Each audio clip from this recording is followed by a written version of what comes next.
I have always defined grief well in this process. Grief is like the ocean. Some days it laps around my feet, and then some days the waves are over my head.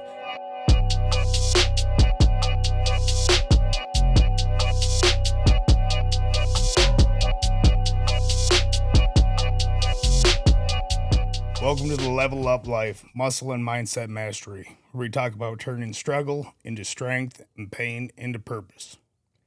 Today we're diving into something every human will face, but few know how to talk about: grief. I'm sitting down with two clients and friends, Jolynn and Terri, who've each lost someone close to them. Rather than shutting down, they showed up. They showed up to the gym. They showed up for themselves, and they showed up for the process of healing. This one's for anyone who's ever tried to lift more than just weights. This is for those lifting their hearts back up. Thanks for tuning in. So, Terri, we'll start with you. Tell me a little bit about the loss you endured. In February of 2016, I lost my mom. And then in February of 2017, I lost my husband. My husband had been ill for a long time. So, it wasn't a shock, but it still was it was still a hole that was left. Losing the two closest people to you within a year. Yes, you were hit back to back with where you don't really have the opportunity to recover.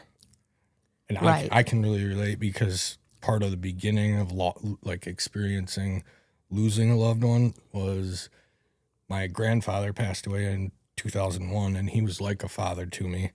And then in 2003, my dad passed away. So before I could even really bounce back from one, it was hit with another. And I really didn't have any coping skills for it. So, and I talked about this before, how I kind of locked up. Didn't want anybody else to bear my burden, right? Like my pain. So I just locked it all up inside of me, because I felt as a male I had to be strong. Well, I felt that as a female, because that was always the image I projected when I was teaching and whatever, is that I was a strong person. So it looks like everything's fine on the outside. It wasn't fine. Sometimes it was all I could do was to get through a day. And Jolynn, tell me a little bit about, I know most recently, but you kind of were hit, not right back to back, but. Yeah, well, my first really big hit was in 2007 when I lost my brother, my only sibling. And I had a lot going on, teaching full time. I had, my ex-husband was in the military. I had him overseas. My daughter was in sleeping through the night. I had a stepdaughter working full time, taking graduate classes. So that was much like Terri said, you have to put on a mask and you're not permitted to really grieve. And I also took on the role of my parents' grief, because they had me plan his funeral. They had me take care of all of those things that, as a grieving person, it was really tough, but they just kind of pushed that on me, like, take care of this because you're the fixer. So I did that. And then in August of 2022, I lost my dad. And that's when we first became friends. And then I just lost my mom a year ago. It'll be a year and a few days. So you have recently experienced loss too, and I'm sure can relate to, like, as far as the process goes, like denial. It always starts with denial. Like, I can't believe this has happened. And then you work through those steps. How have you gotten through that process? Shit, I don't think I'm through it now. Right. I don't think losing somebody close is something you necessarily ever get through, right? It's lost my mom January 13th of this year, and it was known that it was coming, and there's that little sense of peace that they're not suffering, they're not hurting, but still, right? It's your mom. It's a day-to-day thing, right? Certain songs you'll listen to and you'll let it drop you to your knees when you're hearing it. Other times you're quick skipping past it, right? It all varies. I have always defined grief well in this process. Grief is like the ocean. Some days it laps around my feet, and then some days the waves are over my head. I don't think you ever are done with it because, I mean, I lost my sister in 2003. I lost my dad in 1979. There will be something that'll be going along, and all of a sudden, like you said, boom, it just hits you, a song. Or what's even funnier is when something comes out of my mouth that I go, oh, that was my mother. Right. Yeah. But I just have always liked, that, most days it's just like kind of gentle, it's there. But there are some days when it's, even now, it's been 8 years since I lost my husband. Even now, some days I feel like that, oh, I've got a wave over my head, Mm-hmm. But I just keep on paddling through. Yeah. For me, when I remember I found out we didn't have cell phones back when my dad died. It was 2003. There were cell phones, but they weren't as plentiful as they are now. And I didn't even have a landline. So my sister, how she had gotten in touch with me, was called the Midland Police Department to have me call her. So when I found out about him passing, I literally shut down. I didn't know what to do because it was, as soon as she picked up the phone, she said, "Dad's dead." And it felt like that tsunami of, the grief. And I started going into denial, and instead of crying, like I went to the fridge, grabbed a bottle, went over to my counter, rolled a joint, and I literally went out and sat in the woods and consumed all of it because that was what I knew for how to cope. That was my known emotional pain comes to me. I am going to get high because that's all I knew. And that process kind of just continued for many years. But I think it's important to, like you said, what, like the waves, right? It comes in waves. And as hard as it is, I really think it's important to slow down and embrace those moments for what they are. Well, you said you went to the bottle and the joint. I would go to the cupboard and grab the bag of potato chips and then just eat the whole bag, mindlessly. Or, whatever, just like, just feed myself. I'm not hungry, but I'm just eating. So that led to some weight issues. But you got any coping mechanisms that maybe not so healthy? They're maybe unhealthy coping mechanisms that you've used? Oh, when the accident I was in, when I lost Hubbard, I mean, that was drinking, right? I mean, heavily, right? And I put a lot of blame on myself in that one. And out of any of my substance abuse, right? There was no trauma prior to that. I was 20. I was already well on, but that one grabbed hold of me, right? A lot of factors where he wouldn't have been in that situation if it wasn't for me, right? So I went harder and harder. And whether that was, I thought I was invincible or I had a death wish, I mean, it was getting down to 120 pounds, maybe not the 103, right? But I mean, it was diving in. So similar to me. What about you, Jolynn? I'm a workaholic, so I just delved into keeping myself as busy as I could with my brother. And then I remember the day that the bottom fell out of that, I just lost my mind and couldn't even function, couldn't talk, couldn't take care of a damn thing. I was just done. That was about 3 months after he died. And I hit bottom I thought I couldn't live another day. So I planned my own funeral. It was pretty big.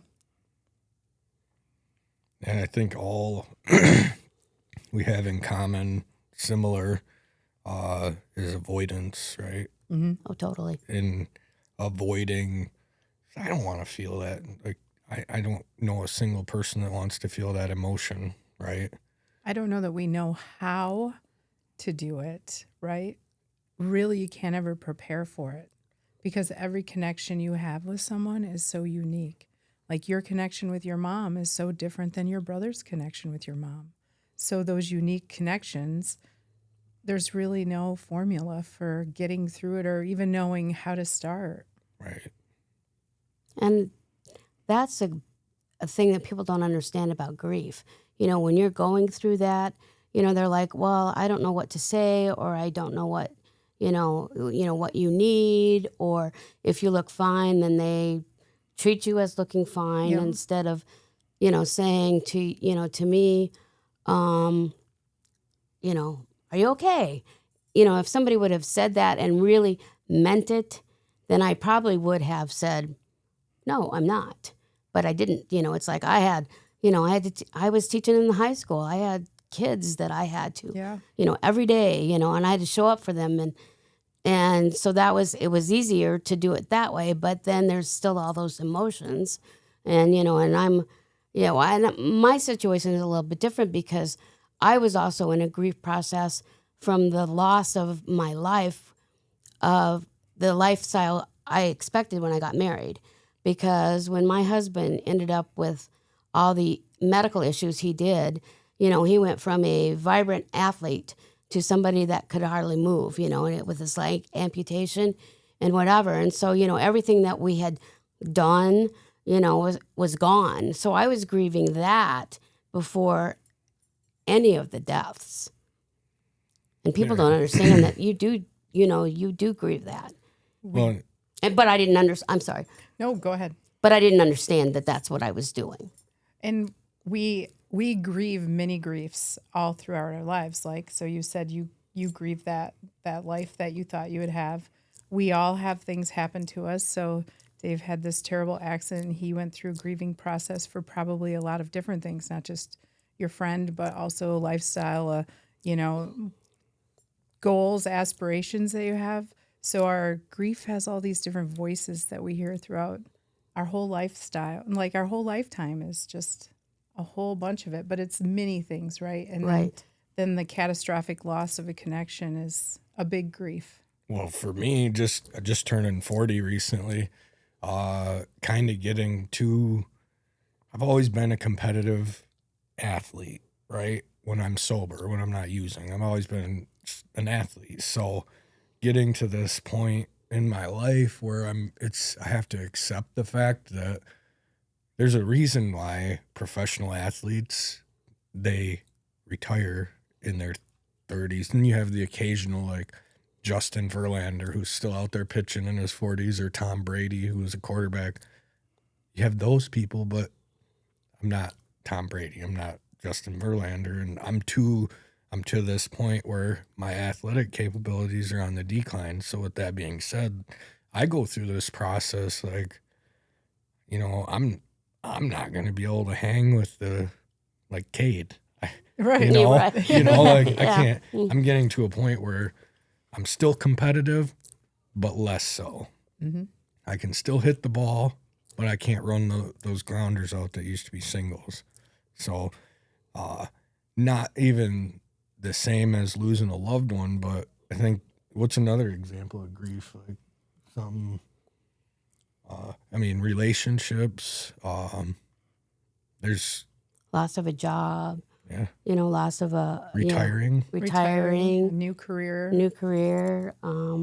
There's so many things that you do that you don't realize it, and there's not a word that is put on it, but you're kind of like, why do I feel this way?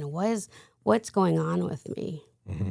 I think you were in a grieving process when you moved too. You mean when I just moved to Kansas? Yeah. Oh, totally. Yeah, there's, and Totally. this isn't the grief that necessarily takes you to your knees, but there's like levels to it. Well, I will be honest, like, I get, and I'm looking at the podcasts and I'm looking at your post, on this stuff like that. And there's all your new clients and stuff like that. And I'm thinking, I was one of his first clients, and you posted some awful pictures of me. But, but it was like, okay, and so then it was like, oh, because I'm not there anymore. And I will be honest, I mean, it took me a long time to decide to move to Kansas, and it was the right move for me. But working out with you was one of the reasons that I stayed probably as long as I did in the area. Well, I know I miss training you, so I grieved you leaving. Yeah, because nobody's as sassy as I am. No. Oh, Well, I mean, you guys are like in a lot of different ways. yeah. I mean, she does pull the weight between her and Gary, I think. Okay. You got to step up your game.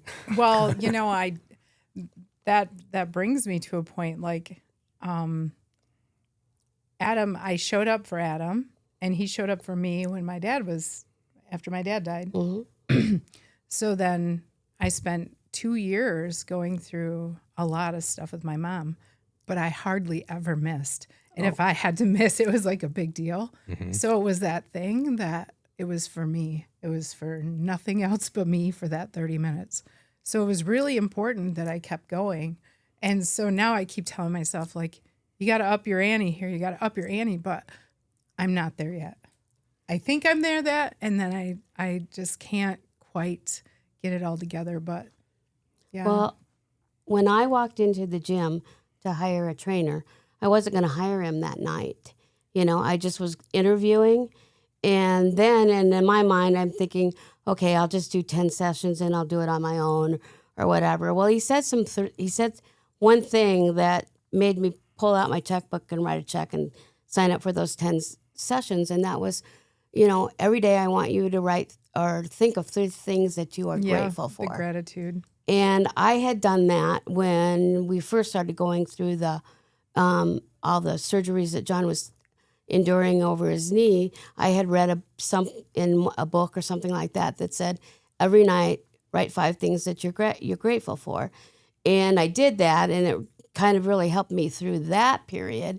But you get away from it. Yeah, you do. And when he said that to me, it was like, oh, okay. So I wrote the check and said, I'll see you on Monday. And then it was, 7 years? And then 7 years later, I'm still. And now, even though we're not in person, we still. We usually text, and have long conversations or send funny memes, 2 or 3 times a week. And you've ingrained working out into your lifestyle. I can't do without it. I mean, when I first started with you, it was for 3 sessions a week, a half an hour. Then I went to, and this was almost a year after John's death, because that was in January when I walked in there. And then, and so I got through that. It got through that second year because, well, first of all, I'm like, why am I still feeling like this? It's been a year. He's gone. You know what I mean? Because you don't understand. You don't understand grief until you start pulling off all the layers. And I mean, there were some times that, like, writing down, I made it to the gym. Yeah. I made it to the gym. But every time that I made it to the gym, I always felt better. If I would, because I'd walk in and he started to read me pretty well. And he knew that, she's dealing with demons or dealing with something in her, in her head. But then it was like, I'd pick up that, I'd deadlift and I'd be like, oh, good. I'm getting, getting stronger, or he showed me my silly faces when I'm shrugging, heavy weights, or he shows a picture and my hair is like going like this, it was just, like, oh, those were all those things that took me out of myself, out of, the thing. And then when the 10 sessions were up, I was like, okay. So I started working out. Then I switched it to an hour. Then I switched it to 5 days a week, and I was in the gym 5 days a week. Well, I moved to Kansas, and I will say I'm in the gym 6 days a week. Good for you. I stayed with it because if I don't lift, or if I don't do something that's, physical activity that I like doing, let's put it, that I like doing, I find myself getting, like going back to those dark places. Plus, then my body says, girl, we're not so young anymore. You got to keep moving, And so, and I like to be with my grandkids, and they want me to do things. And so when we were in the Dells a couple years ago, and Caden, my grandson, at that time he was like a 9th grader, said, will you go to this slide with me? And I'm like, okay. Well, it was this water slide that you get in the tube and then they drop you like that, and, nobody wants to, So I get up there, and we're, because you walked up all these stairs, and I went up there with him. And I looked around, and I realized that everybody was half my age that was up there, and everybody's like kind of freaking out because they're watching, because the floor drops out from you. And somebody said, or Caden said to me, he goes, oh, we'll have fun, Grandma Terri. And I went, yeah, you're right. And if I die, then at least I was doing something that was fun. This one girl goes, that's your grandma? And he goes, yeah. And she goes, well, if grandma can do it, I guess I can do it, So, but it's still, it was those kind of things that kept me going. It's like, I want to be able to snorkel. I want to be able to be, in the water. Yes. And same thing. I got a 3-year-old granddaughter now. The other day we were playing Monsters. So I'm doing ninja kicks around my house, which... This is all because you've it's all exercised. because You're able to do this stuff. Have kept myself moving. I've kept myself, limber. And I don't know that if I had to stop exercising, that, how I would deal with that, because that has become the way that I have dealt with grief. So if I'm mad about something, put me in the gym and, give me things that I can't lift. And I'll tell you I won't do it. And then I'll do it, And I know you had mentioned how important the lifting was in the whole process for you. Yeah. Tell me more about that. Well, it was somebody who held me accountable, and you always cheered for me when I walked through the door. So it was like a celebration of me for that little bit of time, right? I know. And then challenging me to do things that I felt were outside of my wheelhouse. Because I remember I worked out with someone prior to you, and I kept thinking like, oh, 25-pound weights, I can't wait till I get there. Like, it's going to take forever because I'm so weak. And I don't know. I think you had me doing like some deadlift in the cage thing, and I think you put like 200 pounds on there or something, and I would have never, ever guessed. I picked it up, and he's like, oh my God, you made that look easy. I'm like, I did that? I didn't even look at what the weights were. And now what I find like really fun is that you work out with my kids. So I teach at a secure detention facility. And so Adam and Waz come in and train the kids. And he took a video of me doing a one-legged deadlift with a 50-pound weight. And so he showed it to the kids. And they're like, oh my God, how do you do that? And you made it look so easy. That's 50 pounds in one hand. They're just all about it. And I'm biologically old enough to be their grandma, and I say that to them. They're like, you're not that old. And I'm like, well, I'm immature. So my immaturity keeps me young. But, so that was like a big deal to have somebody cheer for you when you walk through the door and like, come into my space and I'm going to teach you and push you and celebrate with you. So for me, it was a lot of more than just heavyweight. I've always been a workhorse my whole life. I know I'm capable of doing lots of things. It was just that 30 minutes of just for me. And of course we did the gratitude journal, and then I started sharing that with my kids that I had at the time. So we were doing things like whatever you were teaching me, I was passing on. So I felt like it was just the perfect flow of how it needed to be at that time. Now let's take a moment to thank our sponsors, Pine Haven Assisted Living. At Pine Haven Assisted Living, they believe in making every resident feel at home. Nestled in the peaceful countryside of Hemlock, Michigan, they offer compassionate care in a family-like environment where residents can enjoy independence with the support they need. Registered nurse-owned and operated, their team provides personalized care, home-cooked meals, and a range of activities to ensure your loved ones continue to live a fulfilling life. They also have alpacas and llamas on site to enrich the lives of their residents. Experience the warmth and comfort of Pine Haven. Call them today at 989-295-6632. That's 989-295-6632. Or you can visit them on their website at pinehavenassistedliving.com. That's pinehavenassistedliving.com for more information. Now, back to the Level Up Life. Yeah, we still do that with the kid. We do the gratitude. Yeah. When we go in. I think it's good because we do 4 or 3 things you're mad about or sad about, right? Yeah.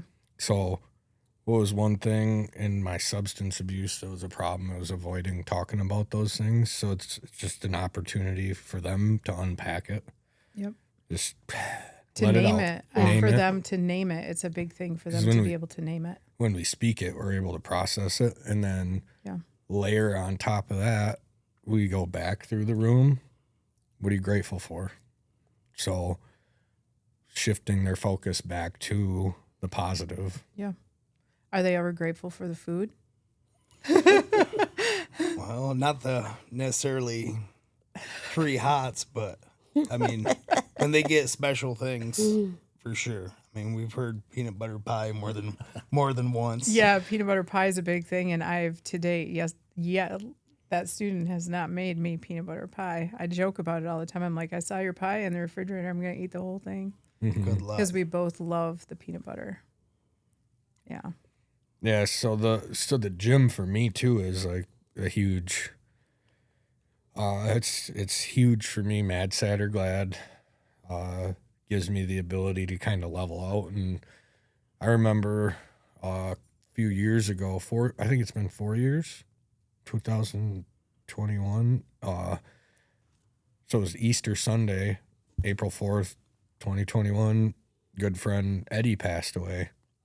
I still remember, and he was a jokester, so I still remember getting that phone call from his sister saying, Eddie's gone. And I was like, for a minute, just because Eddie was a jokester, I didn't believe it. Mm-hmm. And then my brain was processing, like, as much of a joker as he was, he wouldn't joke about something like this. He knew those boundaries. And then it hit me, and I just started bawling, it's a completely it's a different approach from when I lost loved ones in the past, where it was just a mask. I just shut down. There was no emotion, no nothing. And then through that process, because Eddie and I worked out together every day, so now my coping mechanism that I had planned for this type of thing was literally like the reminder of him. So there were times I remember I'd go in and I'd be on the chest fly machine or something. I'd be sitting there and a memory, the waves, right? Mm-hmm. The waves would hit me and I'd start bawling in the gym, and I didn't even care who seen me because I needed that. I needed to just let that stuff out, because when I didn't in the past, I knew that's been the main contributor to all my substance abuse, is loss of loved ones, loss of people close to me. So by letting that out, you get that good cry, and for a minute you're just like, and then I would stack on, similar to like what we have the kids do. I would stack on, like, man, the great times we had lifting. I remember one time this guy and Eddie, I get a text from Eddie with him. I don't even remember how it went, but he's holding these tiny, like child-sized jeans, and they're both, the banter between men. They're both poking fun at me. But when I would go through those bouts where I was bawling in the gym, I would literally just think of those good times like that, or kind of what did he bring to the table on his day-to-day. And I remember him walking up to random people in the gym and just being like, hey, making it awkward, making them take their earbuds out and saying, hey, I think I have to tell you, you've been in here regularly. I've seen you in here. I've seen how hard you're working. You're making a ton of progress. I just wanted to come over here and acknowledge that, man, because you're killing it. And those little interactions and how he just operated like that inspired me to kind of bring that into my day-to-day. But also, like, when I started, those waves hit me with him, I'd think about that and it would make me smile. So I know I'm not immune from losing loved ones again. I'm going to lose a ton of people in my lifetime that I'm close to. I'm aware of that, and I try and prepare mentally for it as much as possible. I have the gym, and I have the good parts of Eddie that I've processed and now kind of absorbed into me, because it brings me solace knowing that he's still alive in my day-to-day. Right. Well, when because I was traveling when he died, and you texted me, and I'm like, what? No, I couldn't do that. So I was gone for like a week, and then I remember walking back into that gym, and I didn't want to walk back into that gym because Eddie and I have a long history, because he was a senior in high school when I first started at the high school that I was teaching at.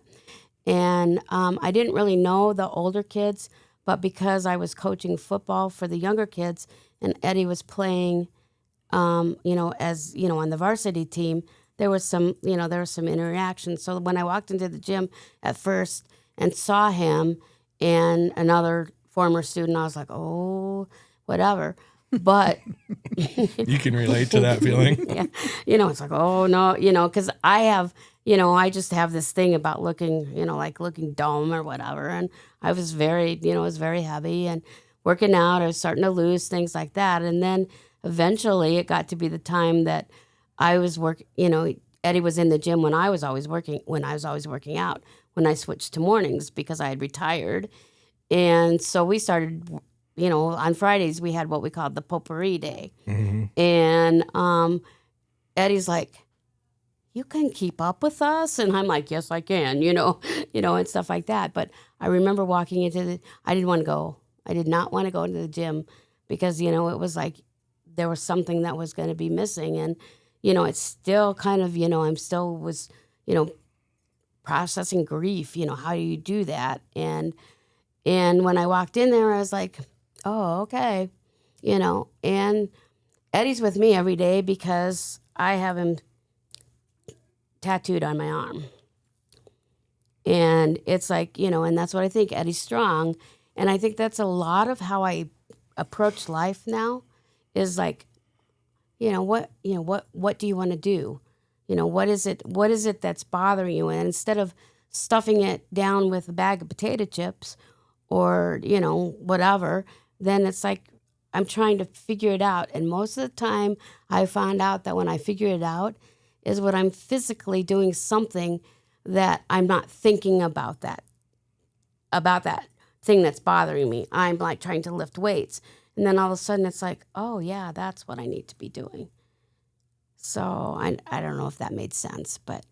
Made sense. Oh yeah. It just is, I like, you don't think that when you're working out that things get solved, but they do. And, for me now, I don't have a trainer. I mean, you send me, you're still sending me the workouts. So I pretty much will do that. I still have you in my head, though. I've infiltrated her.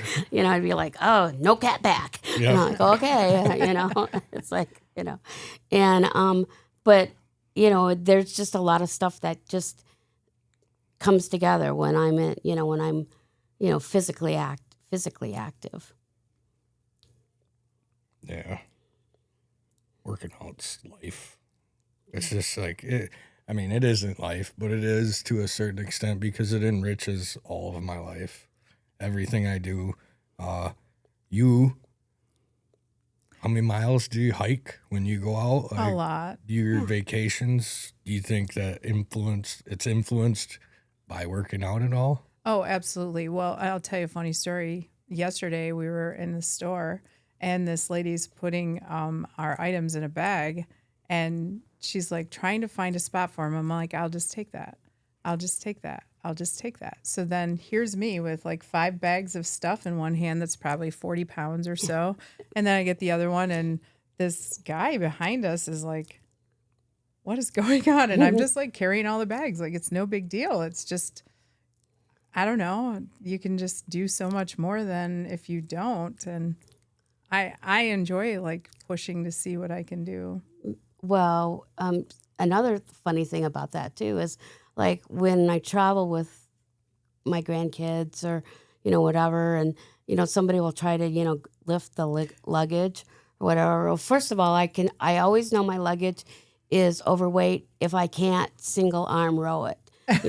Because it's like, I know it's like 40 and it's fun. And I said one time, well, yeah, this is why I lift weights. Oh, because I'm picking up my granddaughter. Well, I'll do something and I'm like, no, I got it. I can get it. And my granddaughter that's 13 will go, that's why she lifts weights, So, it is. It's like I'm functionally still very independent. I'm nearing 70 and it's like, oh, that's kind of scary. But then I think, no, I don't feel 70. I don't feel like that because I feel like that I can still open the jars. People are, this weekend, people were handing me the things to open because, I'm still, pretty strong. So I just feel like that. And I know that that's just 8 years of working out. Absolutely. I think that's important for our audience to know.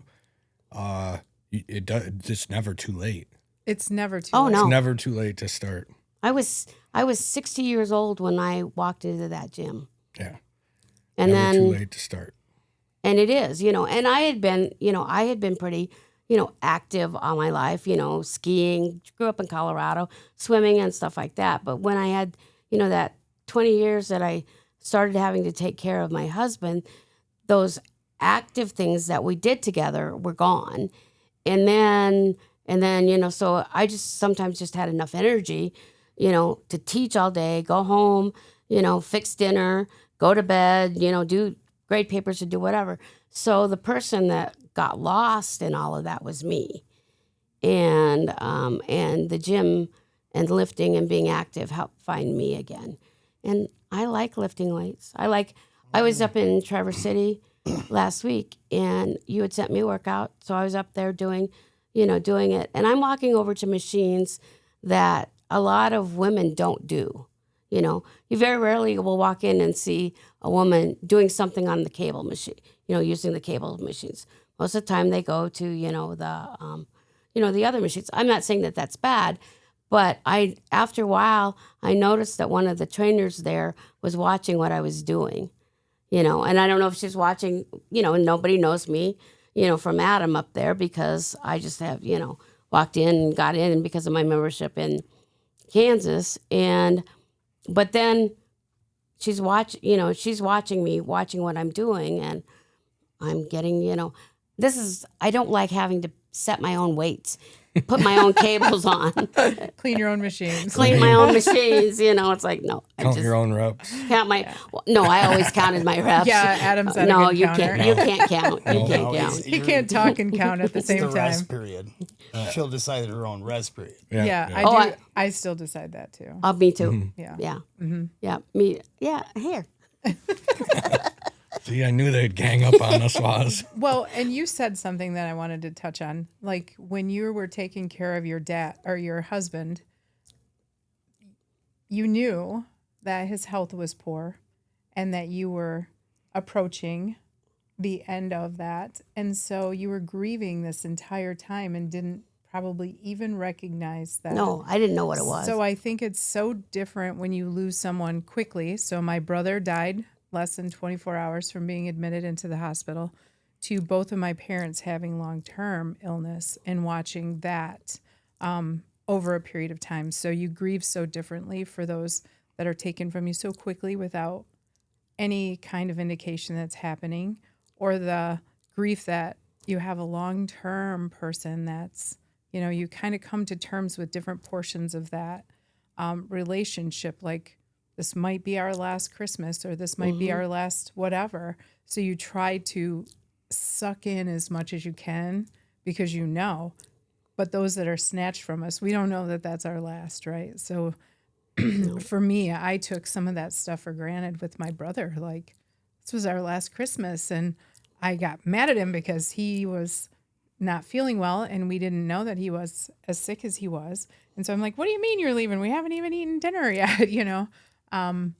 So in hindsight, you think about those things like, oh, I wish I would have known. I would have been so different. I would have sucked that in a little bit longer. Where when there's somebody who's terminally ill and we know, and we see these declines and we know where we're headed, it's a little different grieving process. It's long. It's very long, but it's different. Do you think one's easier than the other? No, No, I think they're awful in either aspect. I don't know. I don't, because my mom was a quick one. I was on the phone with her that morning. John had had surgery, another one, after his spouses had surgery. So I had called her and said, he's doing fine. I'll call you when I see him afterwards. And a couple hours later, my brother calls me and says, she's gone. And I'm like, who's gone? And she goes, Mom. And I'm like, no, I just talked to her on the phone, you know. But just within that period of 2 hours, she was snatched up. And so I don't know. I don't think that either one is easy. No.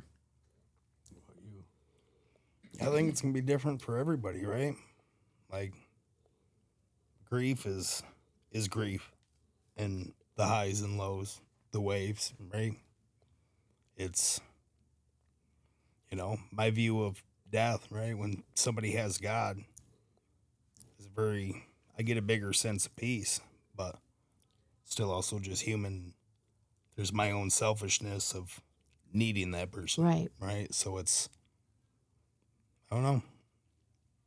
I think Go ahead. I think the life that they lived also, so I feel like we grieve differently when it's a younger person that hasn't had an opportunity to spend a lifetime building the life that they wanted. So in my teaching career, I have attended 14 funerals of students that I have taught, kids that I have loved. And that's the hardest. it's awful. It is a level that you just can't even touch. And I think that's so different because you also grieve the life that they didn't get, the milestones they didn't get to make.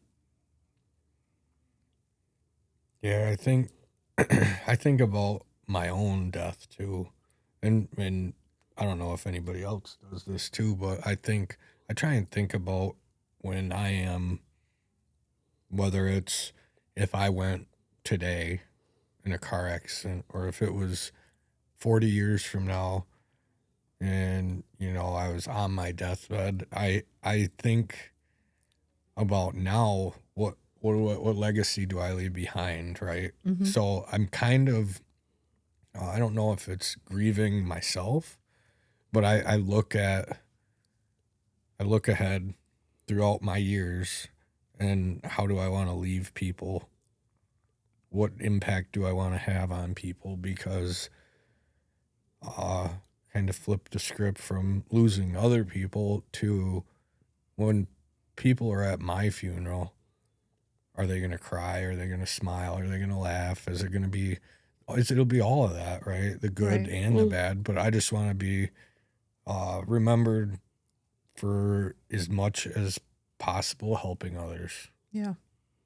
I want mine to be the party I never got to have as an adult.